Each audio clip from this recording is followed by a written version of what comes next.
এখন সেট 7-এর 4 দাগের প্রশ্নগুলো এবং 7-এর যে পরিসংখ্যা বিভাজন তালিকা তৈরি করতে হবে তার সমাধান নিয়ে আলোচনা করছি। 4-এর 1 নম্বর প্রশ্নটিতে বলেছে সংখ্যা রেখার সাহায্যে যোগ করো, সেটা হচ্ছে +7 এবং -17। যেহেতু প্রথমে +7 আছে, আমরা 0 থেকে কি করব, 7 ঘর পর্যন্ত ডান দিকে যাব। তাহলে 1 2 3 4 5 6 7, আমরা প্রথমে +7 পর্যন্ত গেলাম।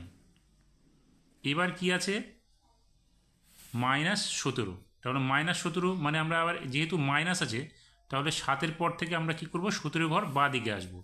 তাহলে এখানে তো 1 2 3 4 5 6 7 হলো, তাহলে 8 9 10 11 12 13 14 15 16 17। তাহলে এখানে আমরা শেষে আসব। তাহলে এটা কত হলো, -17। তাহলে আমাদের কাছে এখন থাকলো কত, এখান থেকে আমাদের 0 পর্যন্ত কত হলো, -10 হলো। তার মানে +7-এর সঙ্গে যদি আমরা -17 যোগ করি, তাহলে উত্তরটা দাঁড়াবে -10। এবার 2 নম্বর প্রশ্নটিতে বলেছে একটি সংখ্যার সঙ্গে 5 যোগ করলে সংখ্যাটি x হয়। দেখো, একটি সংখ্যার সঙ্গে 5 যোগ করলে সংখ্যাটি যদি x হয়, তার মানে আগের মূল সংখ্যাটি কী ছিল, x থেকে আমাদের বিয়োগ করতে হবে 5কে। এবার কি বলছে, সংখ্যাটি থেকে y বিয়োগ করলে বিয়োগফল কত হবে। তাহলে আমাদের মূল সংখ্যাটি কত, x - 5, তার থেকে y বিয়োগ করলে কী হবে, x - 5 - y। তার মানে এটা কী দাঁড়ালো, x - y - 5। এটা হচ্ছে আমাদের বিয়োগফলটা। এবার একটি বিয়োগ রয়েছে, 20 বছর 11 মাস থেকে 10 বছর 8 মাস 23 দিন আমাদের বিয়োগ করতে হবে। এখন আমরা এখানে দিনের জায়গায় কিন্তু ফাঁকা রয়েছে, তাহলে এখানে মাস থেকে অর্থাৎ 11 মাস থেকে 1 মাস আমরা এখানে ধার নেব। 1 মাসে 30 দিন হয়, আমরা এখানে 30 নেব। 11 মাস থেকে 1 কমে গেলে এখানে হবে 10। এবার আমরা কি করব, 30 থেকে 23 বিয়োগ করলে এখানে আসবে 7, 10 থেকে 8 বিয়োগ করলে এখানে হবে 2, 20 থেকে 10 বিয়োগ করলে এখানে হবে 10। তার মানে বিয়োগফলটা কী হলো, 10 বছর 2 মাস 7 দিন। 4 নম্বর প্রশ্নটিতে একটা অঙ্ক রয়েছে, তার সমাধান করতে হবে, যেখানে m এর মান বলেছে 4, n এর মান বলেছে 6 এবং p এর মান বলেছে 2। তাহলে সেই মানগুলো আমরা এক এক করে এখানে বসাবো। m এর মান কত, 4, তাহলে এখানে 4 লিখলাম। তারপরে n এর মান দেওয়া আছে এখানে 6, তাহলে 6/p এর মান দেওয়া আছে 2, আমরা এখানে 2 লিখব, যোগ 1। তাহলে কত হচ্ছে, এখানে হচ্ছে রুটটা থেকে যাচ্ছে 4, এখানে গুণ চিহ্ন হবে, 6কে 3 দিয়ে ভাগ করলে এখানে হচ্ছে কত, 3 হবে, যোগ 1। তাহলে কত হচ্ছে, এখানে 4 গুণ এখানে কত হলো, 3 আর 1 যোগ করলে 4 হবে। তাহলে এই দুটো 4 মানে 4 4 16, অর্থাৎ এখানে 4 গুণ 4, আমরা এই রুটটাকে যদি সরাই তাহলে উত্তরটা দাঁড়াবে শুধুমাত্র 4। এবার 5 নম্বরে বলেছে দুটি ধনাত্মক সংখ্যার গুণফল 147, বড় সংখ্যাটি ছোট সংখ্যাটির 3 গুণ হলে সংখ্যা দুটি কী কী হবে। তাহলে দুটি ধনাত্মক সংখ্যার গুণফল 147, বড় সংখ্যাটি ছোট সংখ্যাটির 3 গুণ। আমরা কি করব, 3 দিয়ে 147কে প্রথমে ভাগ করে নেব।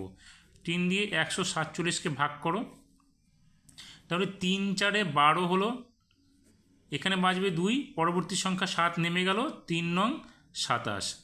এবার আমরা কি করব, এই 49-এর বর্গমূল বের করব। 49-এর বর্গমূল কত হবে, রুট 49 হয়ে যাবে। তাহলে 49কে মানে হচ্ছে 7 7 49, 7 গুণ 7, তাহলে এটা রুট করলে হবে শুধুমাত্র 7। তার মানে ছোট সংখ্যাটি কি হলো, ছোট সংখ্যাটি আমাদের হবে 7 এবং বড় সংখ্যাটি হবে 7-এর সঙ্গে আমরা গুণ করে দেবো 3, সেটা হবে 21। তাহলে সংখ্যা দুটি কী হলো, 7 এবং 21। এবার 7 নম্বরে যেখানে বলেছে পরিসংখ্যা বিভাজন তালিকা তৈরি করো, এখানে আমাদের কাঁচা তথ্য দেওয়া রয়েছে। ছাত্রছাত্রীর ওজন হিসাবে 30 জন ছাত্রের ওজন দেওয়া রয়েছে। প্রথমে আমাদের কি করতে হবে, এখান থেকে সব থেকে কম ওজন ছাত্রর ওজনটা বের করতে হবে, অর্থাৎ সব থেকে কত কম ওজনের ছাত্রী রয়েছে এবং সব থেকে বেশি ওজনের ছাত্রী কত রয়েছে সেটা আমাদের এখানে বের করতে হবে। দেখবে সব থেকে কম ওজন হচ্ছে আমাদের 31 এবং সব থেকে বেশি ওজনের ছাত্রী রয়েছে আমাদের 40। আমরা কি করব, এখানে 31 থেকে পরপর 31, 32, 33, 34, 35, 36, 37, 38, 39, 40 এইভাবে আমরা লিখব। এখানে লিখব হচ্ছে ছাত্রীর ওজন কেজিতে, তারপর লিখব ট্যালি মার্ক, এখানে লিখব পরিসংখ্যা, বা এখানে ছাত্রছাত্রীর সংখ্যা লিখব, তবুও হবে। এবার কি করব, আমরা এখানে যে সংখ্যাটা রয়েছে 31, অর্থাৎ 31 কেজি ওজনের কতজন ছাত্রী রয়েছে সেটা আমাদের এখান থেকে খুঁজে নিতে হবে। তার মোট সংখ্যাটা আমরা আমাদের পরিসংখ্যাতে লিখতে হবে। তোমরা খুঁজে দেখবে 31 জন ছাত্রীর, এবার 31 কেজি ওজনের ছাত্রীর সংখ্যা পাবো আমরা 1 জন, তাহলে এখানে আমরা লিখব 1। আর 32 জনের ঠিক খুঁজে বের করবে, দেখবে হবে এখানে 4। তারপরে 33 জনের সংখ্যা হবে 2 জন 33 কেজি ওজনের। তারপরে 34 কেজি ওজনের সংখ্যা পাবে 4 জন ছাত্রী। 35 কেজি ওজনের সংখ্যা পাবে হচ্ছে আমাদের 5 জন ছাত্রী। এরপরে রয়েছে 36 কেজি ওজন, 36 কেজি ওজনের ছাত্রী পাবে 5 জন। 37 কেজি ওজনের ছাত্রী পাবে 5 জন, এবং 38 কেজি ওজনের পাবে 1 জন। 39 কেজি ওজনের পাবে 1 জন, এবং 40 কেজি ছাত্রী পাবে ওজনের 2 জন। আমাদের কি করতে হবে, এই সংখ্যাগুলো যে আমি বললাম সেটা এখান থেকে গুনে গুনে লিখতে হবে। যেমন 31 কেজি 1 জন আছে, 32 কেজির থেকে দেখো 1, 2, 3, তারপরে এখানে নেই 3, তারপরে আছে এখানে 4, আর তাহলে 4টা আমরা 32 কেজি পেয়ে গেলাম, সেই 4 আমরা এখানে লিখব। এইভাবে আমাদেরকে এটা বের করতে হবে। এবার বের করার পরে দেখতে হবে আমাদের এই যে পরিসংখ্যার সংখ্যাগুলো, এই সংখ্যাগুলোর যোগফল যেন 30 জন সংখ্যাটা আসে, অর্থাৎ মোট সংখ্যাটা যেন 30 আসে। দেখবে এখানে 1 আর 4 যোগ করলে 5, 6, 7, 7, 4, 11, 11-র সঙ্গে 5 যোগ করলে 16, 16 আর 10, 26, 27, 28, 29, 30। তাহলে আমাদের 30 জন সংখ্যাটা মিলে গেল। এখন আমাদের কি করতে হবে, একটা ট্যালি মার্ক করতে হবে। ট্যালি মার্ক বলতে এখানে 1 আছে, তাহলে আমরা 1 দেবো, রোমানের 1 দেবো। এখানে 4 রয়েছে, 1, 2, 3, 4 দেবো। 2 রয়েছে, 1, 2, 4 রয়েছে, 1, 2, 3, 4, 5 রয়েছে, তাহলে 1, 2, 3, 4 দিয়ে কোনাকুনি একটা দাগ কাটবো। এখানে 5 রয়েছে, 1, 2, 3, 4, তারপর একটা কোনাকুনি দাগ। 5 রয়েছে, 1, 2, 3, 4, এইভাবে আমরা ট্যালি মার্কটা তৈরি করব। তারপরে 1, 1-এর জন্য 1টা, 2-এর জন্য 2।